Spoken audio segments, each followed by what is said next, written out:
اعوذ باللہ من الشیطان الرجیم، بسم اللہ الرحمن الرحیم، الحمدللہ وکفی، الصلاۃ والسلام علی محمد مصطفیٰ و عباد اللہ الصالحین اصطفیٰ۔ اب ہم نشست نمبر 57 پر جا رہے ہیں اور اس کا عنوان ہے حضور کی بدر، حضور صلی اللہ علیہ وسلم کی بدر روانگی اور وہاں قیام۔ ہم پچھلی نشست میں قریش کی تیاریوں کا ذکر کر رہے تھے۔ ادھر ابن اسحاق رحمہ اللہ تعالیٰ کی روایت کے مطابق جو کہ انہوں نے یزید بن رومان رضی اللہ تعالیٰ عنہ اور انہوں نے عروہ بن زبیر رضی اللہ تعالیٰ عنہ سے روایت کی ہے کہ حضور صلی اللہ علیہ وسلم صحابہ کرام کی جماعت کے ساتھ مدینہ منورہ سے چند راتیں رمضان المبارک کی گزارنے کے بعد چلے، لیکن ابن ہشام رحمہ اللہ علیہ کے مطابق 8 دن گزرنے کے بعد پیر کو روانہ ہوئے۔ انہوں نے مدینہ میں اپنا نائب امامت کے لیے عمر بن ام المکتوم رضی اللہ تعالیٰ عنہ کو بنایا، جو کہ بنی عامر میں سے تھے۔ پھر اس کے بعد مقام روحہ سے ابو لبابہ کو مدینہ کا عامل بنا کر روانہ فرمایا۔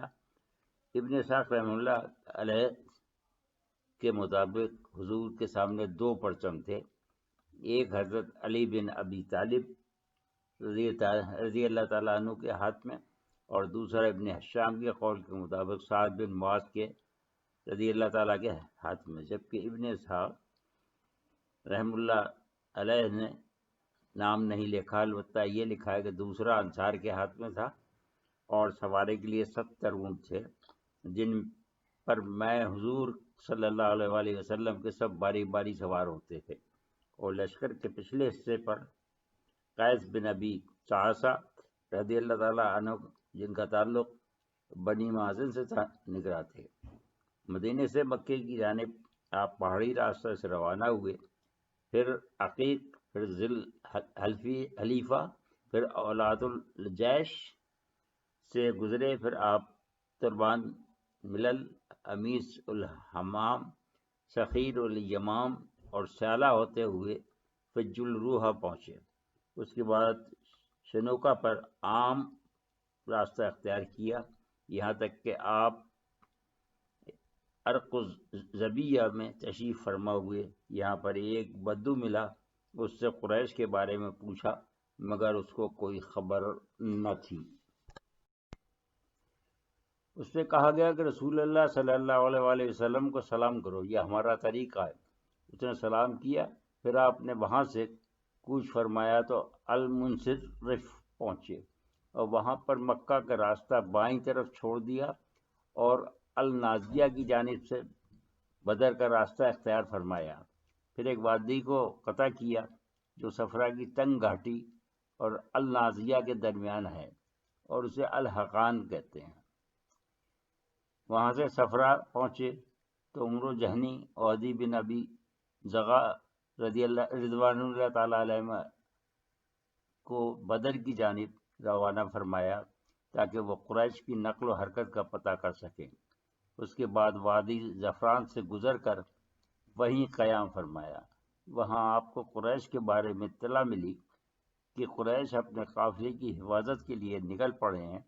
آپ نے لوگوں سے مشورہ فرمایا اور قریش کی آمد کی خبر دی تو سب سے پہلے ابو بکر کھڑے ہوئے اور انہوں نے انتہائی پرجوش تقریر کی۔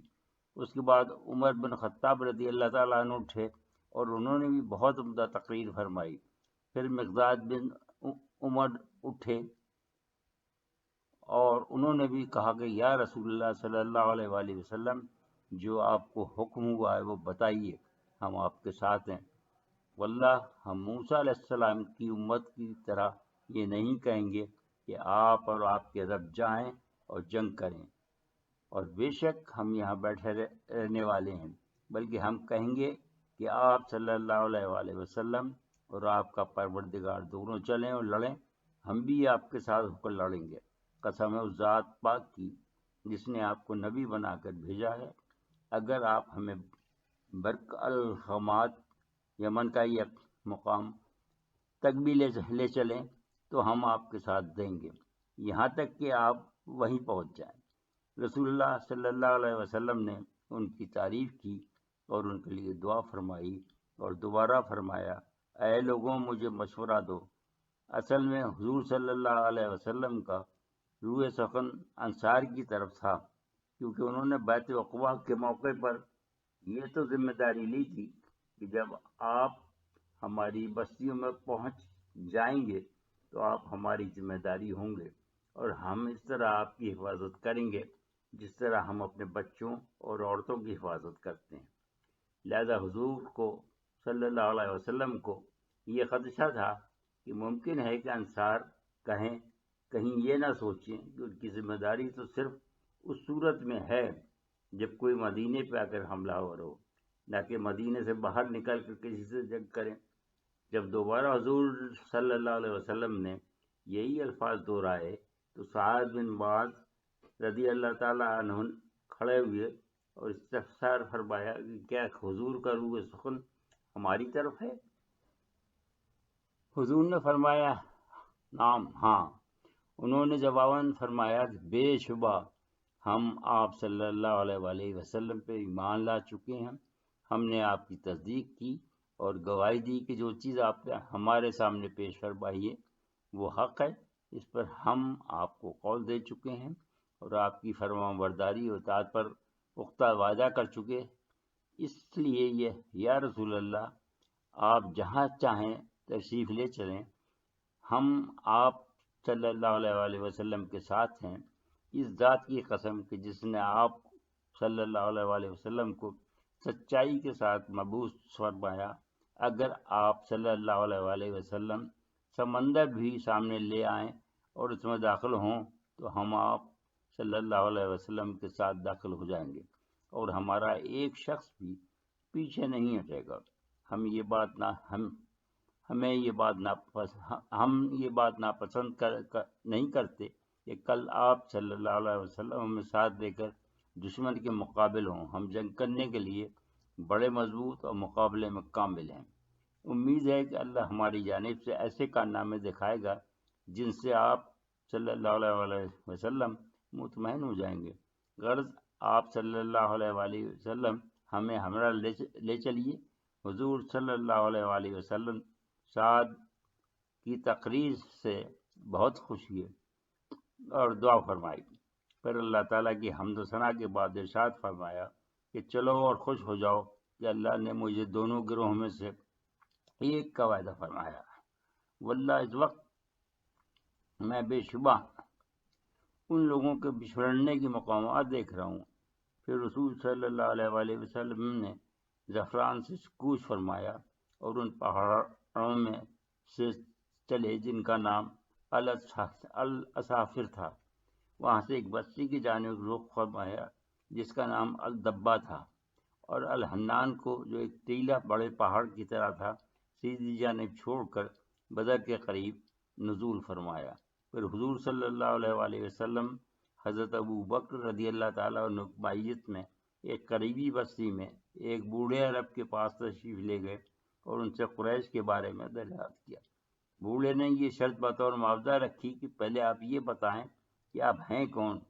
حضور نے صلی اللہ علیہ وسلم نے باوجہ اس کو اپنی پہچان نہیں کرائی، بلکہ یہ فرمایا نحن من ماء، یعنی ہم پانی سے ہیں۔ اس جواب میں کتنی بڑی حکمت پوشیدہ تھی، وہ عام فہم سے باہر ہے، لیکن اس نے خود ہی توضیح کر لی۔ اچھا، تو میں سمجھا کہ تم اہل عراق میں سے ہو۔ شیخ نے کہا کہ مجھے خبر ملی ہے کہ محمد صلی اللہ علیہ وسلم اور ان کے ساتھی فلاں روز نکلے ہیں، اگر اس نے سچ کہا ہے تو فلاں مقام پر ہوں گے، اور یہ وہی مقام تھا جہاں اس وقت حضور صلی اللہ علیہ وآلہ وسلم کا لشکر پڑاؤ ڈالے ہوئے تھا۔ پھر آپ نے قریش کے بارے میں پوچھا تو اس نے بتایا کہ مجھے خبر ملی ہے کہ قریش فلاں روز نکل چکے ہیں، اور اگر بتانے والی نے درست بتایا تو وہ فلاں مقام پر ہوں گے، کیونکہ اس کے اندازہ لگانے کی صلاحیت پہلی پیشن گوئی سے ثابت ہو چکی تھی۔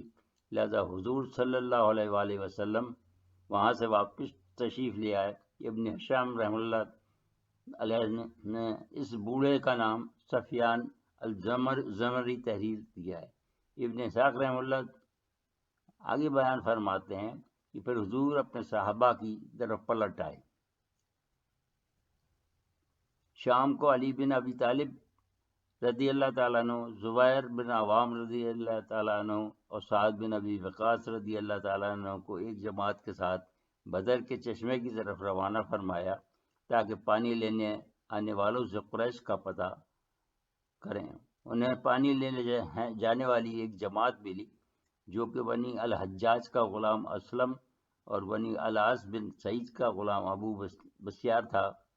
یہ لوگ ان دونوں کو پکڑ لائے اور سوال و جواب کرنے لگے، جبکہ حضور صلی اللہ علیہ وآلہ وسلم نماز ادا فرما رہے تھے۔ انہوں نے سچ سچ بتا دیا کہ وہ قریش کے لیے پانی لینے آئے تھے، مگر ان کو شبہ تھا کہ یہ ابو سفیان کے غلام ہیں اور اہل قافلہ میں سے ہیں۔ جب انہوں نے سختی سے بات پوچھ کی تو انہوں نے سفیان کا غلام ہونے کی حامی بھر لی۔ دری اصلاح حضور صلی اللہ علیہ وآلہ وسلم نے سلام پھیرا اور فرمایا کہ جب وہ سچ بول رہے تھے تو تم نے نہیں مانا، مگر جب جھوٹ بولا تو تم نے تسلیم کر لیا، لہذا اب انہیں چھوڑ دو۔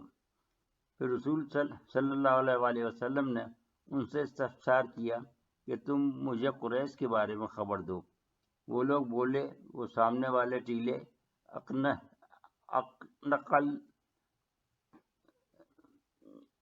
لیکن قرآن میں اس کو ادوۃ القصوہ کا نام سورہ انفال میں دیا گیا کہ پیچھے ہیں۔ پھر تعداد پوچھی تو انہوں نے بتایا کہ بہت ہیں مگر گنتی نہیں معلوم۔ پھر حضور صلی اللہ علیہ وسلم نے پوچھا کہ روزانہ کتنے اونٹ کاٹے جاتے ہیں؟ انہوں نے بتایا کہ 10۔ اس سے حضور نے اندازہ لگا لیا کہ وہ 900 اور 1000 کے درمیان ہے۔ پھر ان سے پوچھا کہ قریش کے سربراہ لوگوں میں سے کون کون ہیں؟